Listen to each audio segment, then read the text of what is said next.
आज हमें अपने सिलसिले को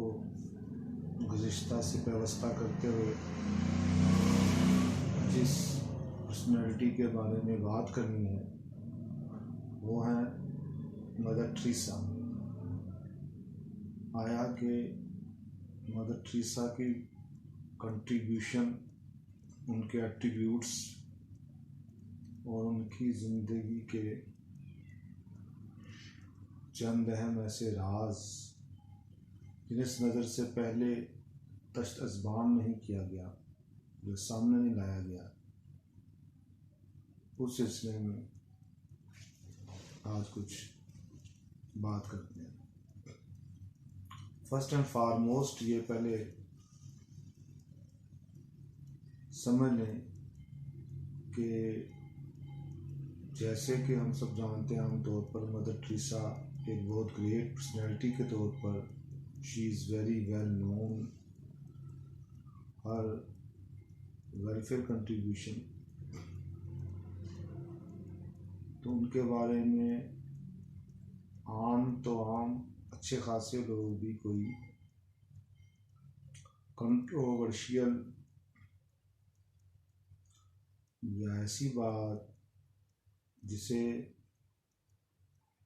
आदमी आसानी से डाइजेस्ट ना कर सके, अंडरस्टैंड ना कर सके, उसके सुनने करने के माध्यम में, तो मैं आज कुछ ऐसी कंट्रोवर्शियल बात से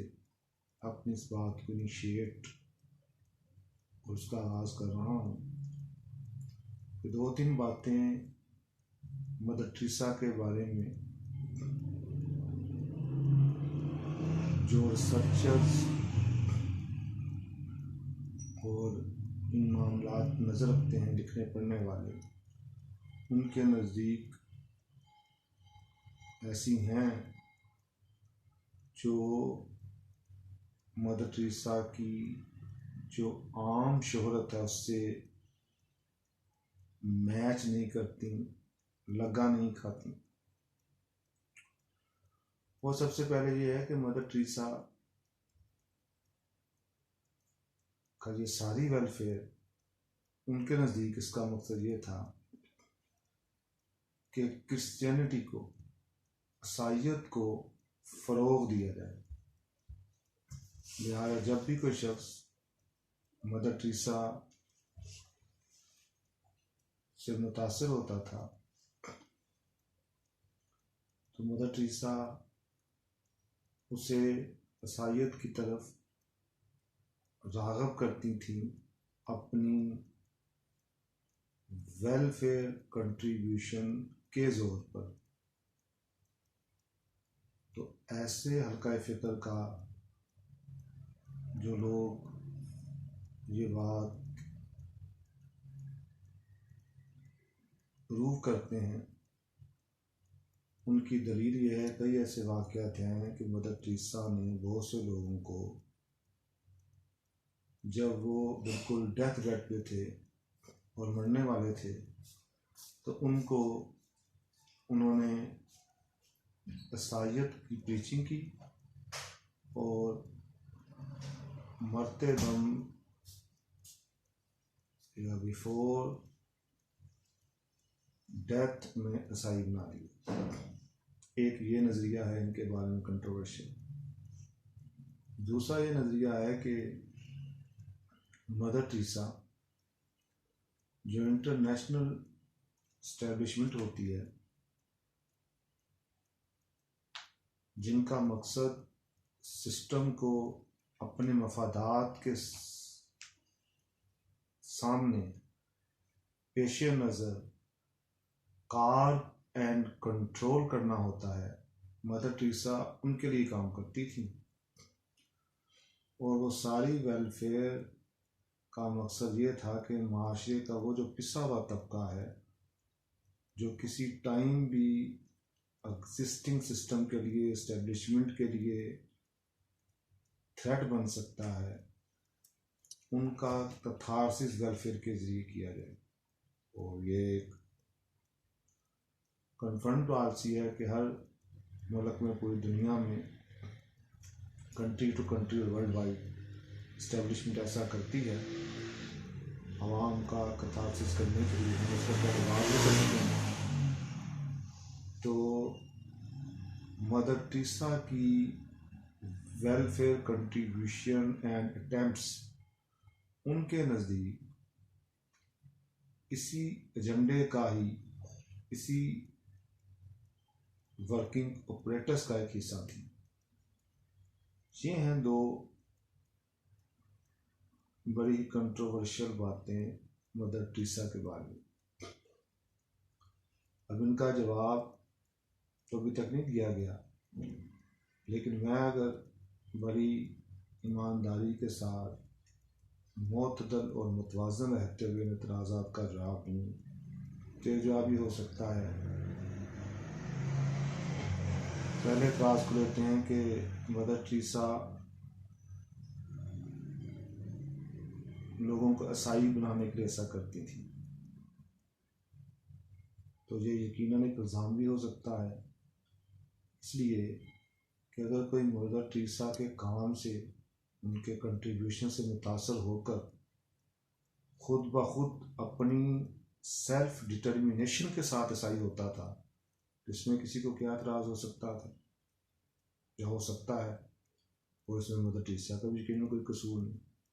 अगर कोई शख्स मदर टेरेसा से आकर कहता है कि आपके काम से मैं मुतासर होकर आपका मज़हब बनाना चाहता हूँ, तो ऐसी अटेंशन में और इसको मोटिवेट करने में कोई किसी को एतराज़ नहीं होना चाहिए। अगर इसकी वजह यह है, ये बात सच भी हो, तो इस पर मदर टेरेसा का कोई कसूर नहीं है। She is not quite at fault. दूसरा एतराज़ ये कि इस्टेब्लिशमेंट के लिए ऐसा करती थी, तो वो इस्टेब्लिशमेंट ऐसा भी करती है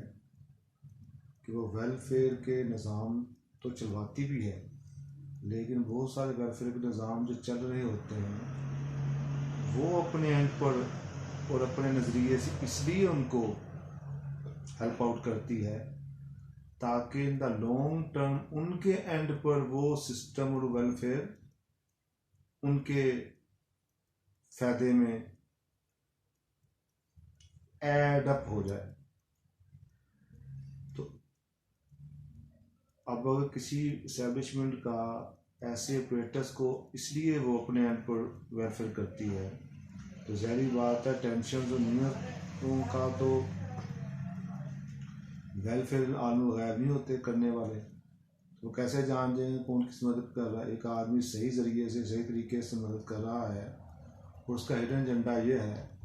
तो किसी भी ऐसे वेलफेयर अदारे का पर्सनैलिटी का इसमें क्या कसूर हो सकता है। इसलिए इन एतराज़ात के तो ये दो जवाब हैं, और अगर साबित हो जाए कि ऐसा ही था तो ज़ाहिर बात है मदर टेरेसा की शोहरत और पर्सनैलिटी को ये दो एतराज़ात दागदार नहीं कर सकते। और अगर ऐसा नहीं था तो यकीनन हमने जो पहले सिलसिले में बातें की हुई हैं कि वेलफेयर चैरिटी बिल आखिर ज़्यादा से ज़्यादा एक भूखे को, नंगे को, प्यासे को कुछ देर के लिए रिलीफ देती है। चैरिटी बेस्ड वेलफेयर कभी भी किसी कौम को, फर्द को, माशरे को, सोसाइटी को उसके पैरों पर खड़ा नहीं करती। तो यकीनन एस्टेब्लिशमेंट का हमेशा ये मकसद तो लोकल और वर्ल्ड वाइड और नेशनल और इंटरनेशनल सतह पर तो यह ही है, तो वो तो हमें उससे अवेयर भी रहना चाहिए और चैरिटी को करते वक्त इतना खुश फहम भी नहीं हो जाना चाहिए जब सारे मसले हल हो गए, और इतना बदगुमान भी नहीं हो जाना चाहिए कि किसी भी ऑपरेटर्स, अदारे या पर्सनैलिटी की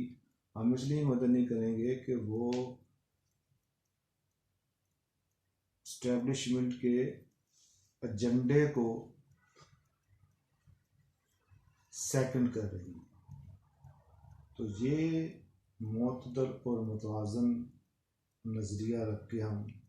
ऐसी पर्सनैलिटी से